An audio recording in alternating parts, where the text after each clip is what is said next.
सोचिए अगर हम 700-800 साल पीछे जा सके, उस जमाने में जब दिल्ली में एक बिल्कुल नया राज, एक नई सल्तनत कायम हो रही थी। हाँ, दिल्ली सल्तनत। बिल्कुल। तो सवाल यह है कि उस दौर के बारे में हमारी आज की समझ बनी कैसे। ज्यादातर लगता है उन इतिहासकारों से जो सुल्तानों के दरबार में थे, है ना। हाँ, बिल्कुल सही। जो वहीं बैठकर उन्हीं की निगरानी में इतिहास लिख रहे थे। और यही आज हमारी चर्चा का फोकस भी है। हम दिल्ली सल्तनत के दौर को मतलब मोटे तौर पर 1206 से 1526 ईस्वी तक समझने की कोशिश करेंगे। हाँ, लेकिन एक खास नजरिए से देखेंगे। उस समय के जो मुस्लिम इतिहासकार थे, उन्होंने क्या लिखा, उनकी बातों के जरिए। अच्छा, तो इसमें वो सारे वंश आ जाएंगे, मामलूक, खिलजी, तुगलक। हाँ, मामलूक यानी गुलाम वंश से लेकर खिलजी, तुगलक, फिर सैयद और लोदी वंश तक, इन सभी के दौरान जो इतिहास लिखा गया उस पर नजर डालेंगे। तो ये जानकारी हमें मिलती कहाँ से है? मतलब स्रोत क्या है हमारे पास? ज्यादातर दरबारी इतिहास ही होंगे, जिन्हें शायद तारीख कहते हैं। बिल्कुल सही। ज्यादातर जानकारी इन्हीं फारसी में लिखे गए तारीख यानी इतिहास और फुतूह यानी जीत की कहानियों से आती है। अच्छा, फुतूह। हाँ, और साथ ही कुछ यात्रियों के लिखे हुए सफरनामे भी हैं। लेकिन ये ध्यान रखना जरूरी है कि ये अक्सर लिखे गए थे सुल्तानों की बड़ाई करने के लिए। मतलब उनके राज को जायज ठहराने के लिए। हाँ, और इस्लामी नजरिए को पेश करने के लिए भी। तो लिखने वाले का झुकाव, वो क्या सोचता था, ये सब उसमें साफ दिखता है। तो आज हम सिर्फ इन लेखनों को पढ़ेंगे नहीं, मतलब हमारा मकसद क्या है? नहीं, सिर्फ पढ़ना नहीं, हमारा मकसद है इन इतिहासकारों के नजरिए को समझना। उन्होंने क्या लिखा, क्यों लिखा, उनका झुकाव किधर था, और सबसे अहम वो सुल्तानों के राज चलाने के तरीके पर, और खासकर जो हिंदू प्रजा थी उसके साथ उनके रिश्तों पर क्या कहते हैं। हाँ, ये तो अहम मुद्दा है। इसमें वो सब विवादित बातें भी आएंगी, जैसे मंदिर तोड़ना, जजिया कर। हाँ, बिल्कुल। मंदिर विध्वंस, जजिया कर लगाना, धर्म बदलवाना या फिर फौजी अभियानों में जो ज्यादतियां हुई, ये सब मुश्किल और विवादित पहलू इसमें आते हैं। लेकिन यहाँ एक बात साफ कर देनी चाहिए, है ना, कि हमारा इरादा इन बातों का समर्थन करना नहीं है। कतई नहीं, बिल्कुल नहीं। हम बस उन ऐतिहासिक लेखनों को समझने की कोशिश कर रहे हैं जैसे वे लिखे गए थे, बिना किसी तरफदारी के। ठीक है, तो चलिए शुरू करते हैं। सबसे पहले तो ये समझना जरूरी है कि ये इतिहासकार आज के जमाने के जैसे एकदम निष्पक्ष, ऑब्जेक्टिव रिसर्चर तो थे नहीं। नहीं, बिल्कुल नहीं थे। तो ये कौन लोग थे? ज्यादातर दरबारी अफसर, शायर या फिर बाहर से आए यात्री। और इनका असली मकसद क्या था लिखने का? सिर्फ सुल्तान की तारीफ करना। ज्यादातर यही थे। दरबारी थे, अमीर थे, उलेमा यानी धर्मगुरु थे, या फिर यात्री। और हाँ, मुख्य मकसद तो अक्सर सुल्तान की शान बढ़ाना, उसके राज को मजबूती देना और इस्लामी नजरिए को आगे बढ़ाना ही होता था। एक चीज और, इन लेखनों में कुछ बातें बार बार दिखती हैं, जैसे फारसी भाषा का इस्तेमाल। हाँ, वो तो है। सारी तवज्जो सुल्तान और उसके आसपास के अमीरों पर ही रहती है। आम आदमी की बात बहुत कम होती है। और हिंदुओं का जिक्र? हिंदुओं को अक्सर काफिर या मूर्ति पूजने वाला बताकर पेश किया जाता है, और फौजी जीतों को जिहाद यानी धर्म युद्ध कहकर सही ठहराया जाता है। लेकिन क्या ये मामला इतना सीधा था? मतलब सिर्फ धर्म की बात थी या कुछ और पेचीदगियां भी थीं? नहीं, मामला यकीनन पेचीदा था। इन किताबों में ना एक अजीब सा घालमेल दिखता है। कैसा घालमेल? देखिए, एक तरफ तो मजहबी जोश है, जैसे मंदिर तोड़ने या जजिया लगाने का जिक्र बड़े जोर शोर से मिलेगा, लेकिन दूसरी तरफ राज चलाने की जो असलियतें होती हैं वो भी कहीं कहीं दिख जाती हैं। जैसे राज में शांति बनाए रखने के लिए, स्थिरता लाने के लिए कभी कभी हिंदू राजाओं या जमींदारों से समझौते भी करने पड़ते थे, उसका जिक्र भी मिल जाता है। अच्छा, तो ये एक तरह की खिंचतान थी मजहबी सोच और दुनियावी जरूरतों के बीच। हाँ, बिल्कुल कह सकते हैं। और हमें ये भी ध्यान रखना होगा कि इन लेखों की अपनी सीमाएं हैं। आम आदमी की जिंदगी तो लगभग गायब ही है। हिंदू पक्ष क्या सोचता था वो तो हमें पता ही नहीं चलता इनसे। और एक बात और, हम आज भी इन किताबों को समझने के लिए ज्यादातर अंग्रेजी अनुवादों पर निर्भर करते हैं, जैसे एलियट और डाउसन के। हाँ, उनमें भी अपनी दिक्कतें हो सकती हैं। हाँ, ये भी एक बहुत अहम नुक्ता है। अनुवाद में हमेशा कुछ न कुछ छूटने या बदलने का खतरा रहता है। खैर, तो अब कुछ खास इतिहासकारों और उनकी किताबों पर आते हैं। हाँ, चलिए शुरुआत करते हैं गुलाम वंश यानी मामलूक दौर से। मिनहाज ए सिराज जुज़ानी का नाम बहुत आता है। उनकी किताब तबकात नासिरी, जो शायद 1260 के आसपास लिखी गई। हाँ, मिनहाज, ये इल्तुतमिश और नासिरुद्दीन महमूद के जमाने के थे। उन्होंने मोहम्मद गौरी और कुतुबुद्दीन ऐबक की शुरुआती जीतों का ब्यौरा दिया है। क्या खास बातें लिखी उन्होंने साफ लिखा है जैसे दिल्ली की जो मशहूर कुव्वतुल इस्लाम मस्जिद है उसे बनाने के लिए 27 हिंदू और जैन मंदिर तोड़े गए थे। अच्छा, सीधा लिखा है। हाँ बिल्कुल। और उन्होंने तराइन की दूसरी लड़ाई के बाद के अभियानों का जिक्र करते हुए हजारों हिंदुओं के मारे जाने और बड़ी संख्या में लोगों को गुलाम बनाने की बात भी लिखी है। तो क्या मिन्हाज सिर्फ जीत और विनाश की ही बातें करते हैं या कुछ शासन वगैरह स्थापित करने की भी झलक है? नहीं, ऐसा भी नहीं है। देखिए, उन्होंने ये भी बताया है कि इल्तुतमिश जैसे सुल्तानों ने राज को मजबूत करने के लिए, स्थिरता लाने के लिए कुछ ताकतवर हिंदू जमींदारों या सरदारों से समझौते भी किए। तो मिन्हाज का नजरिया बेशक इस्लामी दबदबे और जिहाद पर जोर देता है, लेकिन साथ ही ये भी दिखाता है कि शुरुआती सुल्तान सिर्फ लूटपाट से आगे बढ़कर धीरे धीरे एक सिस्टम, एक शासन कायम करने की तरफ बढ़ रहे थे। क्या इस शुरुआती दौर के और भी इतिहासकार हैं जो इसी तरह की बातें करते हैं? मतलब मिन्हाज की बातों को सपोर्ट मिलता है? हाँ, बिल्कुल। अगर हम तस्वीर को थोड़ा और बड़ा करें तो मिन्हाज की बातों को हसन निजामी की ताजुल मासिर से काफी बल मिलता है।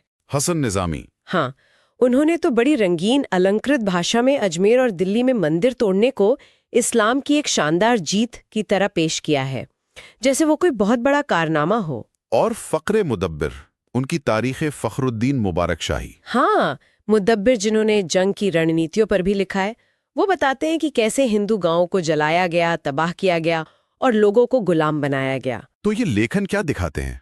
मतलब क्या मकसद था ये सब लिखने का? देखिए, ये दोनों लेखन दिखाते हैं कि कैसे धार्मिक निशानियों जैसे मंदिरों को तोड़ना असल में राजनीतिक ताकत जताने का एक जरिया था, और वो तलवार और हल वाली नीति। तलवार और हल? वो क्या? मतलब पहले जीतो तलवार के जोर पर और फिर उसी जीती हुई जमीन से हल चलवाकर लगान वसूल करो। तो ये विजय और उसके बाद प्रशासन, दोनों चीजें साथ साथ चल रही थीं। समझ गया। अब आगे बढ़ते हैं खिलजी और तुगलक वंशों की तरफ। यहाँ तो एक बड़ा नाम आता है, अमीर खुसरो, तूतिए हिंद। हाँ, अमीर खुसरो। वो तो सिर्फ इतिहासकार नहीं थे, शायर, संगीतकार, बहुत कुछ थे, और अलाउद्दीन खिलजी समेत कई सुल्तानों के दरबार में रहे।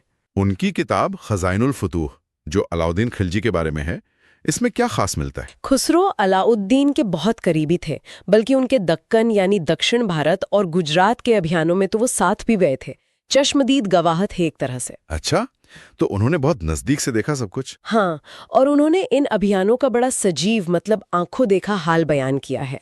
सोमनाथ मंदिर को फिर से लूटना, किसी जंग में हजारों हिंदुओं का मारा जाना और बड़ी तादाद में औरतों और बच्चों को गुलाम बनाना, ये सब उन्होंने लिखा है। उन्होंने ये भी जिक्र किया कि अलाउद्दीन ने जजिया कर को बड़ी सख्ती से लागू किया। लेकिन ये बात थोड़ी चौंकाती है। एक तरफ ये कठोर ब्यौरे, दूसरी तरफ खुसरो तो हिंदवी यानी पुरानी हिंदी में लिख रहे थे, भारतीय संगीत से उनका गहरा लगाव था। ये विरोधाभास कैसे? यही तो खुसरो की खासियत है, और शायद उस दौर की भी।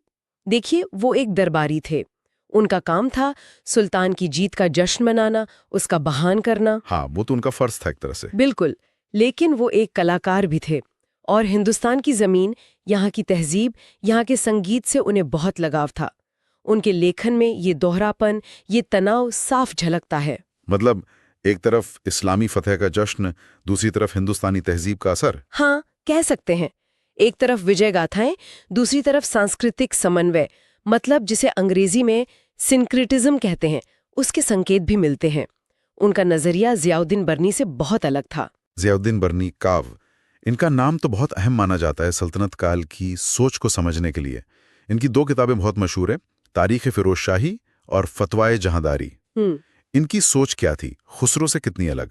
बर्नी, हाँ, वो खिलजी और तुगलक दोनों दौर के गवाह थे। ओके। और एक बहुत प्रभावशाली, लेकिन कह सकते हैं कि काफी कट्टरपंथी विचारक थे। कट्टरपंथी किस लिहाज से? हिंदुओं के बारे में उनके विचार बहुत सख्त थे। उनकी एक किताब है फतवाए जहांदारी। ये असल में इस पर है कि एक आदर्श इस्लामी राज कैसा होना चाहिए। अच्छा, तो उसमें वो क्या सलाह देते हैं? उसमें वो साफ तौर पर सलाह देते हैं कि हिंदुओं को हमेशा जजील और बेइज्जत करके रखना चाहिए। अरे हाँ, ताकि वो कभी सिर न उठा सके। वो मंदिर तोड़ने और मूर्ति पूजा बंद करवाने के जबरदस्त हिमायती थे। उन्होंने मोहम्मद बिन तुगलक जैसे सुल्तानों की आलोचना भी की, क्यों? क्योंकि वो हिंदुओं को उनके त्योहार जैसे होली वगैरह मनाने की इजाजत देते थे। बर्नी को ये पसंद नहीं था। तो बर्नी के लिए आदर्श सुल्तान वही था जो सिर्फ और सिर्फ शरिया यानी इस्लामी कानून लागू करे। बिल्कुल। फतवाए जहांदारी में वो सुल्तान को जमीन पर खुदा का साया मानते हैं और उसका पहला काम शरिया को पूरी तरह लागू करना बताते हैं। लेकिन यहाँ एक सवाल उठता है, क्या ये मुमकिन था? मतलब इस्लामी आदर्श और उस वक्त के हिंदुस्तान की जमीनी हकीकत, इसमें तो फासला रहा होगा। बिल्कुल, बहुत बड़ा फासला था और यही तनाव बर्नी के लेखन में भी दिखता है। देखिए, बर्नी हिंदुओं को जिम्मी का दर्जा तो देते हैं, मतलब वो गैर मुस्लिम जो इस्लामी राज्य में रहें, जिनकी जान माल सुरक्षित हो। हाँ, लेकिन उन्हें दूसरे दर्जे का नागरिक मानते हुए उनका मानना था कि उनसे जजिया वसूला जाए, उन्हें बड़े सरकारी ओहदे न दिए जाए और वे खुलेआम अपने मजहब की नुमाइश न कर सकें, जैसे मूर्ति पूजा या नए मंदिर बनाना। और समाज के बंटवारे पर भी उन्होंने कुछ कहा, मतलब मुसलमानों के अंदर। हाँ, उन्होंने समाज में ऊंच नीच का भी समर्थन किया। मुसलमानों को 2 हिस्सों में बांटा। अशरफ यानी ऊंचे खानदान वाले, खासकर जो बाहर से आए थे, तुर्क या ईरानी, और दूसरे? और अजलफ यानी निचले तबके के लोग, जिनमें हिंदुस्तानी मुसलमान भी शामिल थे। बर्नी का मानना था कि बड़े सरकारी पद सिर्फ अशरफ को ही मिलने चाहिए। अच्छा, ये भी था। लेकिन दिलचस्प बात यह है कि इतने कट्टर होने के बावजूद वो राज चलाने की जो व्यावहारिक मुश्किलें थीं, उन्हें भी थोड़ा बहुत समझते थे। कैसे? उन्होंने जवाबित की गुंजाइश मानी। जवाबित यानी वो कानून जो सुल्तान खुद बनाते थे, जो शरिया पर आधारित नहीं होते थे। बर्नी ने कहा कि ठीक है, जहां शरिया खामोश है वहां सुल्तान अपने कानून बना सकता है, पर शर्त ये कि वो इस्लाम के उसूलों के खिलाफ ना हो। तो बर्नी मतलब काफी विवादास्पद शख्सियत लगते हैं। यकीनन, आज के इतिहासकार उनकी आलोचना करते हैं, उनके ऊंच नीच वाले विचारों की, हिंदुओं के प्रति उनके बेहद सख्त रवैये की। इरफान हबीब जैसे विद्वान तो उन्हें प्रतिक्रियावादी मानते हैं। लेकिन सल्तनत काल के राजनीतिक सोच और उस दौर के शासक वर्ग के अंदर जो तनाव चल रहे थे, उन्हें समझने के लिए बर्नी को पढ़ना जरूरी हो जाता है। इसी तुगलक दौर में एक और मशहूर नाम है इब्न बतूता का। वो तो मोरक्को से आए थे। उनकी किताब रहला, उससे क्या अलग पता चलता है? इब्न बतूता हमें एक बाहरी मुसाफिर का नजरिया देते हैं। ये बहुत दिलचस्प है। उन्होंने मोहम्मद बिन तुगलक के दरबार की अजीबोगरीब बातें लिखी हैं। भारत के शहर, डाक व्यवस्था, सामाजिक रीति रिवाज, बहुत कुछ। उनकी तस्वीर कैसी है? मिली जुली? हाँ, काफी मिली जुली है। एक तरफ वो बताते हैं कि सुल्तान होली जैसे त्योहारों में हिस्सा लेता था, वहीं दूसरी तरफ वो बगावतों को कुचलने में सुल्तान की भयानक क्रूरता और सजाओं का भी जिक्र करते हैं। अच्छा। उन्होंने जजिया वसूली देखी, सती प्रथा का जिक्र किया, लेकिन साथ ही ये भी देखा कि हिंदू बिना रोक टोक गंगा में नहा रहे हैं, तीर्थ यात्रा कर रहे हैं। तो एक मिलीजुली तस्वीर पेश करते हैं वो। और फिरोज शाह तुगलक के जमाने के इतिहासकार शम्स सिराज अफीफ का नाम आता है। और क्या खुद फिरोज शाह ने भी कुछ लिखा था? हाँ, अफीफ ने फिरोज शाह तुगलक की शान में तारीख़ फिरोज शाही लिखी। ये बर्नी वाली किताब से अलग है, उसी नाम की है। अफीफ सुल्तान की बहुत तारीफ करते हैं। किस बात के लिए? खासकर इसलिए कि फिरोज शाह ने उड़ीसा और कांगड़ा जैसे इलाकों में मंदिर तोड़े और पहली बार ब्राह्मणों पर भी जजिया लगाया, जो पहले इससे बचे हुए थे। अच्छा, ब्राह्मणों पर भी? हाँ, और अफीफ के मुताबिक इस वजह से कई हिंदू मुसलमान बन गए। वो इसे सुल्तान की बड़ी कामयाबी मानते हैं। और खुद फिरोज शाह की किताब फुतूहात ए फिरोज शाही, हाँ, वो एक छोटी सी किताब है, फुतूहात ए फिरोज शाही, मतलब फिरोज शाह की कामयाबियां। इसमें सुल्तान खुद बड़े फख्र से, बड़े गर्व से बताते हैं कि कैसे उन्होंने ब्राह्मणों पर जजिया लगाया, और वो दावा करते हैं कि इससे बेशुमार हिंदू मुसलमान हो गए। वो खुद ये दावा कर रहे हैं? हाँ, और वो ये भी बताते हैं कि कैसे नए मंदिर बनाने पर पाबंदी लगा दी, पुराने मंदिर तोड़े और मूर्तियों को तोड़कर मस्जिदों की सीढ़ियों में लगवा दिया। ये एक शासक का अपनी कट्टर नीतियों को खुद सही ठहराने और उसका प्रचार करने का एक बहुत ही अनूठा उदाहरण है। वाकई। अब सल्तनत के ढलान की ओर आते हैं। सैयद वंश का दौर यहया बिन अहमद सरहिंदी हुए, जिनकी तारीख मुबारक शाही है।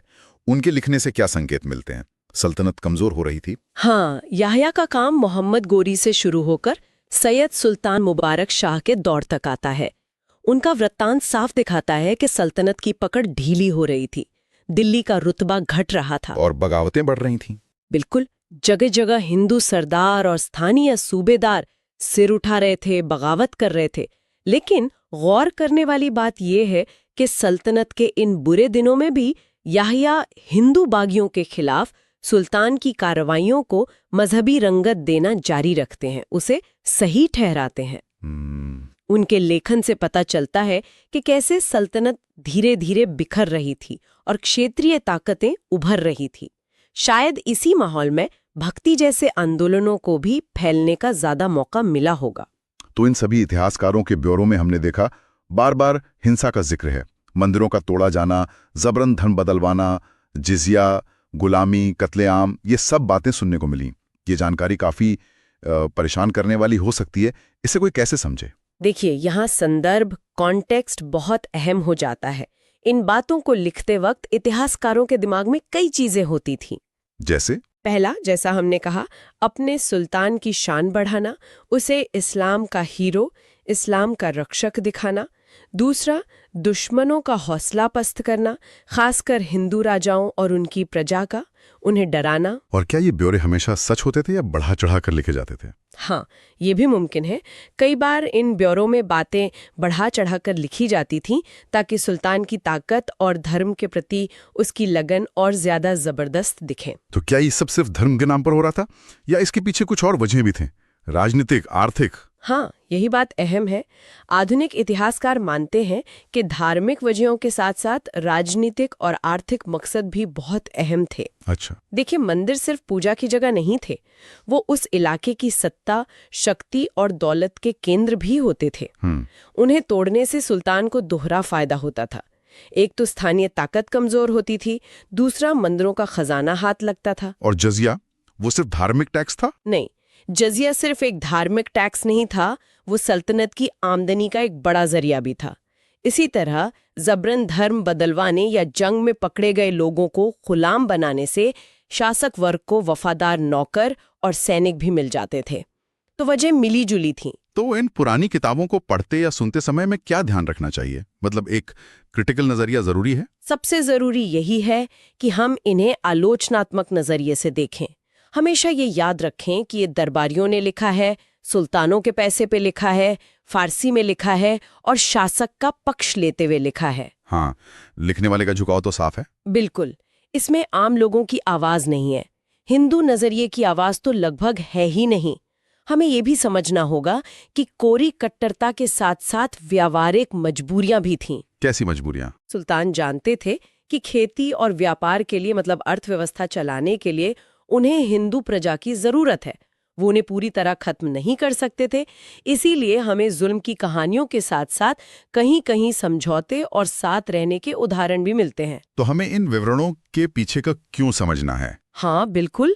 इतिहासकार ऐसा क्यों लिख रहा है, उसके लिखे का क्या मतलब निकाला जा सकता है, क्या वो सच बोल रहा है या बढ़ा चढ़ा कर कह रहा है, ये सब सोचना जरूरी है। तो कुल मिलाकर इन इतिहासकारों के जरिए दिल्ली सल्तनत की कैसी तस्वीर उभरती है? मतलब इन सब बातों का निचोड़ क्या है? तस्वीर काफी उलझी हुई है, बहुरंगी है। एक तरफ जीत है, ताकत है, दूसरी तरफ राज चलाने की चुनौतियां हैं। एक तरफ इस्लामी विचारधारा को लागू करने की कोशिश है, तो दूसरी तरफ राजनीतिक और आर्थिक मजबूरियां हैं। और सांस्कृतिक लेन देन भी। हाँ, सांस्कृतिक लेन देन भी है और साथ ही जुल्म और कठोरता की हकीकतें भी हैं। ये सब चीजें एक साथ चल रही थीं।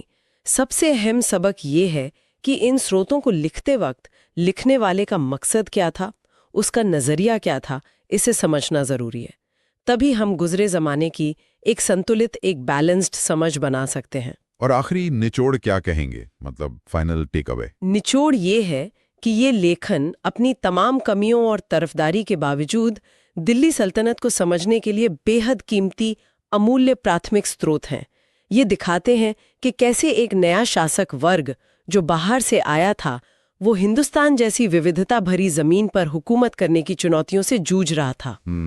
वो इस्लामी आदर्शों को हिंदुस्तान की हकीकत के साथ मिलाने की कोशिश कर रहा था। कभी कामयाबी मिली, कभी नहीं मिली।